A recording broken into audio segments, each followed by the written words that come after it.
Bonjour, je suis Dr. Hélène O'Connor, directrice francophone des stages d'externat en médecine familiale de premier cycle. Au nom de l'équipe du programme, je vous souhaite la bienvenue à votre stage. Vous aurez l'occasion d'y exercer l'art et la science de la médecine. Nous vous encourageons à vous y lancer corps et âme et en profiter pleinement. Si votre expérience suscite des inquiétudes au cours des 6 prochaines semaines, n'hésitez pas à communiquer avec moi directement. Bon stage! Bonjour, je suis Marthe Ménard, coordonnatrice francophone de l'éducation médicale de premier cycle en médecine familiale. Mon rôle est de vous aider pendant votre stage dans cette discipline. Si vous avez des questions sur votre horaire, vos responsabilités, vos évaluations ou d'autres aspects de votre stage, s'il vous plaît, n'hésitez pas à communiquer avec moi. Je me réjouis d'avance de vous rencontrer en personne. Je suis résidente en médecine familiale. Je m'appelle Dominique Ansel et j'ai fait mes études de médecine à l'Université d'Ottawa. Je suis résidente à l'hôpital Montfort et j'adore mon programme.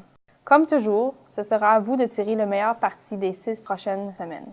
Je vous encourage à vous immerger dans cette expérience et dans les soins. Je suis convaincue que, comme moi, vous apprécierez votre stage. Vous pouvez même décider de rester à Ottawa et de faire carrière en médecine familiale.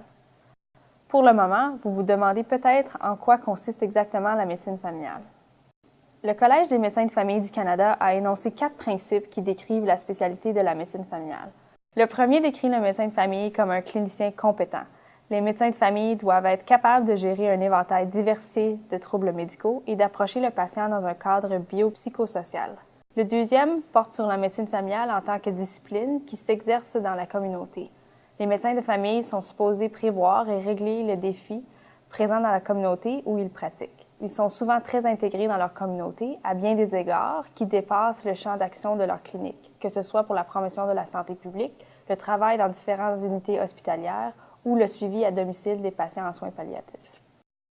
Le troisième principe est que le médecin de famille est une ressource pour une population définie. Les médecins de famille doivent sans cesse s'instruire pour demeurer au courant de la recherche et des publications médicales afin de prodiguer des soins fondés sur des éléments probants adaptés à leur population de patients. Le quatrième et dernier principe établit que la relation entre le médecin et le patient occupe une place centrale dans le rôle du médecin de famille.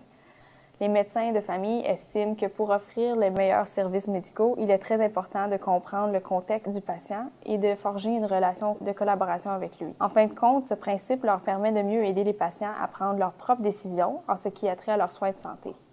Maintenant que vous comprenez mieux le rôle d'un médecin de famille, je désire vous expliquer pourquoi la médecine familiale est le meilleur choix de carrière et pourquoi je l'ai choisi. En tant que résident en médecine familiale, je rencontre toutes sortes de patients et je gère divers problèmes médicaux. Le plus beau est que j'ai quotidiennement l'occasion d'établir des relations avec mes patients et de prodiguer des soins longitudinaux. Par exemple, une jeune femme que j'ai suivie pendant sa grossesse l'année dernière apporte maintenant son nouveau-né à la clinique pour les examens de santé périodiques. En tant que résident en médecine familiale, j'apprécie aussi beaucoup travailler avec de nombreux professionnels paramédicaux. J'aime pouvoir me rendre au bout du couloir pour demander à notre pharmacien que faire quand les nerfs de mon patient est à 3 après 3 jours de warfarin. Puis de passer par la photocopieuse pour m'intervenir avec notre travailleur social, comment remplir ce formulaire de 15 pages de demande de prestation d'invalidité. C'est formidable d'avoir tant de ressources à proximité et de pouvoir collaborer tous les jours avec des gens qui ont différentes expertises.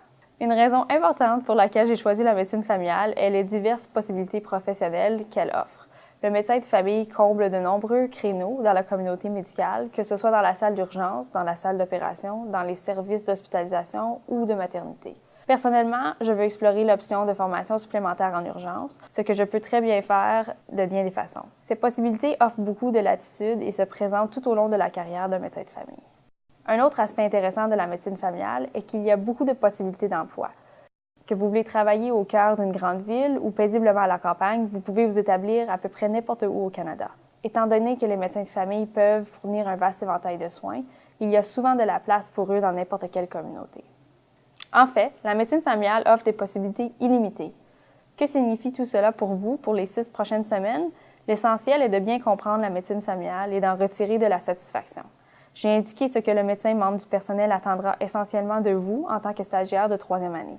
Maintenant, vous devez pouvoir effectuer une anamnèse et un examen physique précis et poussé. Vous êtes aussi au stade où vous devriez commencer à former une évaluation fondée sur vos constatations. Si vous voulez passer au niveau suivant, vous pouvez essayer de créer un plan de gestion, c'est-à-dire le traitement, les examens, les orientations, les ressources, le suivi, etc. N'oubliez pas de toujours passer en revue le cas de chaque patient avec le médecin membre du personnel. Si vous avez des hésitations pour exécuter une tâche que l'on vous a confiée, dites-le et demandez de l'assistance. Ne vous mettez pas dans une situation où vous devez effectuer seul un test PAP alors que vous n'en avez jamais fait avant. Vous avez l'obligation professionnelle et morale de donner la priorité absolue à la sécurité des patients. Ayez toujours en tête les rôles établis par CanMeds tout au long de votre stage. Vous devez combiner tous ces rôles pour devenir un bon expert médical. La médecine familiale est un domaine de stage particulièrement approprié pour apprendre à être un promoteur de la santé, un communicateur et un collaborateur. Quel conseil pratique de quelqu'un qui a été à votre place? Avant le premier jour, vous devriez essayer de connaître les horaires de la clinique. Qui est votre superviseur? A-t-il des heures de travail réguliers? Où se trouve-t-il? N'oubliez pas que la ponctualité est un manque de professionnalisme. Il est bon d'arriver 15 minutes à l'avance. Habillez-vous comme il faut, ayez l'air professionnel et évitez les parfums forts. Si vous avez des cheveux longs, attachez-les toujours avec un élastique pendant vos activités. Il est toujours bon de discuter de vos objectifs avec le médecin membre du personnel. Vous pouvez ainsi adapter votre apprentissage. Je vous encourage aussi à demander d'exécuter le plus possible d'actes différents dans la clinique, y compris des injections dans les articulations et des biopsies cutanées. Il est normal de dire au personnel que vous n'êtes pas à l'aise pour accomplir une tâche. En fin de compte, il est à intérêt de le savoir. Votre confiance s'améliorera avec vos connaissances et votre expérience. Vous devriez aussi clarifier vos tâches cliniques avec le médecin membre du personnel. N'oubliez pas de lui demander la quantité de renseignements à entrer dans le dossier et dans quelle mesure vous devriez gérer les résultats d'examen. En tant qu'étudiant en médecine, je sais que vous avez probablement eu de nombreuses conversations sur le professionnalisme. Je le répète, le professionnalisme est très important dans notre carrière. Traitez vos patients comme vous aimeriez être traités. Le manquement au professionnalisme peut avoir de graves répercussions sur votre future carrière de médecin.